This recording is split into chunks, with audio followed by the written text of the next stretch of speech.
Your Ford is capable of reaching 300,000 miles.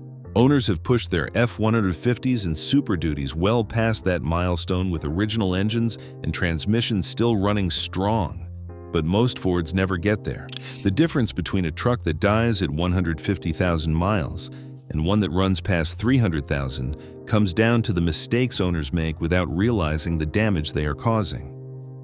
Today, we are exposing 7 mistakes that are quietly destroying Ford engines and transmissions. Mistake number 4 has caused more cam phaser failures than almost any other factor. Mistake number 2 is something Ford truck owners do every single day, thinking it is harmless.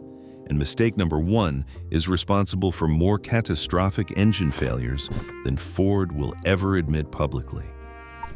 Mistake number 7 is trusting factory maintenance intervals. Ford's owner manual recommends changing transmission fluid at 150,000 miles under normal driving conditions. The manual also suggests oil change intervals of 7,500 to 10,000 miles on newer models. These numbers are not designed to maximize your vehicle's lifespan. They are designed to minimize ownership costs on paper and make the truck appear low maintenance at the dealership. Ford engineers have admitted they design vehicles to last around 250,000 miles. That's the target. The maintenance intervals are calculated to get the vehicle to that point, not beyond it. Here is what experienced Ford mechanics actually recommend. Change your oil every 5,000 miles with full synthetic, or every 3,000 miles if you tow or make short trips frequently. EcoBoost engines run hot and suffer from fuel dilution where unburned fuel contaminates the oil. This happens quickly and destroys the oil's protective properties.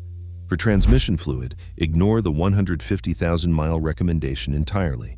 Change it every 50,000 to 60,000 miles. Mechanics have seen countless 10-speed automatic failures in trucks where owners waited too long. A transmission fluid service costs $150 to $300. A transmission rebuild costs $3,500 to $5,000. Mistake number 6 is using cheap oil filters. The oil filter is the only thing standing between microscopic metal particles and your engine bearings. Bargain filters often have thinner filter media, weaker bypass valves, and cheaper anti-drainback valves. The anti-drainback valve prevents oil from draining out of the filter when the engine is off. Without it, your engine runs dry for a few seconds every cold start.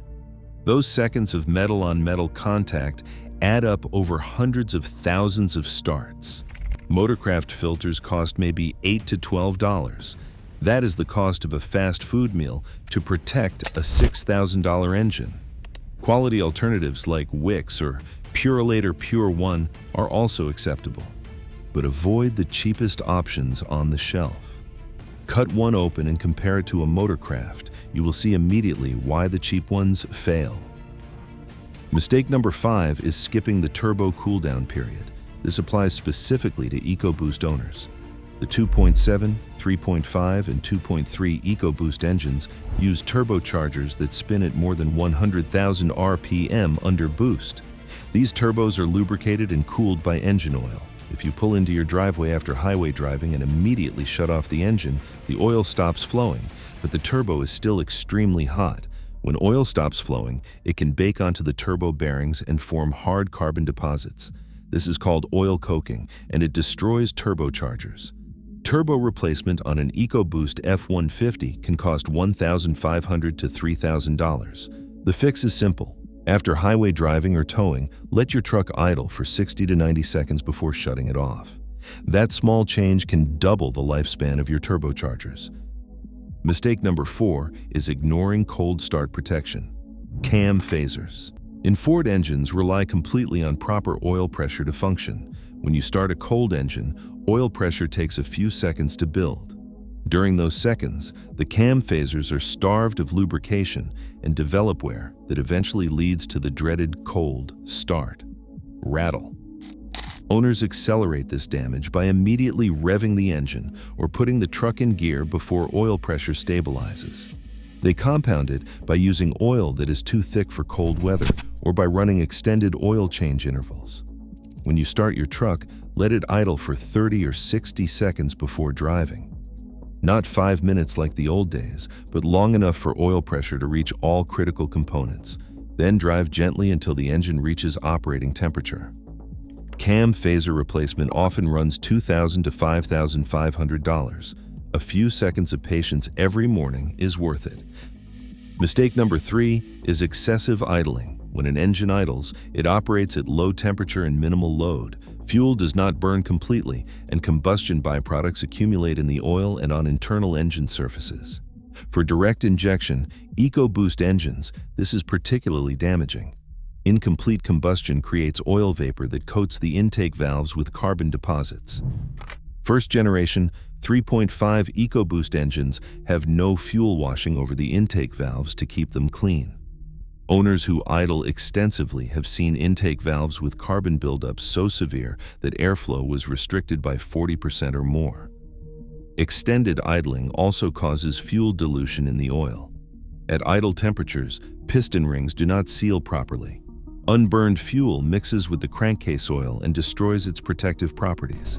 If you need to sit in your vehicle, shut the engine off after 2 or 3 minutes. Remote start is fine for heating the cab, but limit it to 5 minutes maximum.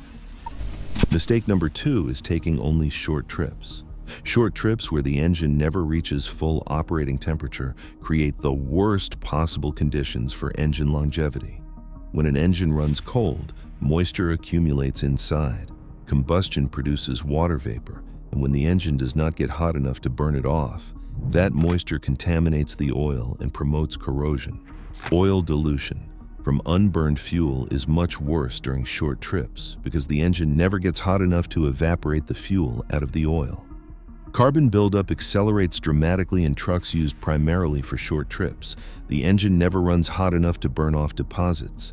If your daily commute is only a few miles, your Ford is aging faster than the odometer suggests. The solution is simple. Once a week, take your truck on the highway for 20 to 30 minutes. Get it fully up to operating temperature and let it run under load. This burns off accumulated moisture, evaporates fuel from the oil, and helps clear carbon deposits. Mistake number 1 is ignoring towing and hauling limits. This destroys more Ford trucks than any other factor. Owners look at Ford's maximum towing capacity and assume their truck can handle that weight all day in any conditions. That's not what maximum capacity means. Maximum towing capacity is calculated under ideal conditions. Real-world towing in mountains or hot weather puts exponentially more stress on the drivetrain. Transmission overheating is the biggest killer. When towing heavy loads uphill, transmission fluid temperatures can spike above 250 degrees. The 10-speed automatic transmissions have shown particular sensitivity to overheating. Owners have reported fluid temperatures approaching 300 degrees while towing loads well under rated capacity. When transmission fluid overheats, it breaks down rapidly. The friction modifiers degrade, seals rupture, and once a transmission has been overheated multiple times, its lifespan is permanently reduced. Always use tow haul mode when towing. This changes shift points and provides engine braking that reduces transmission load.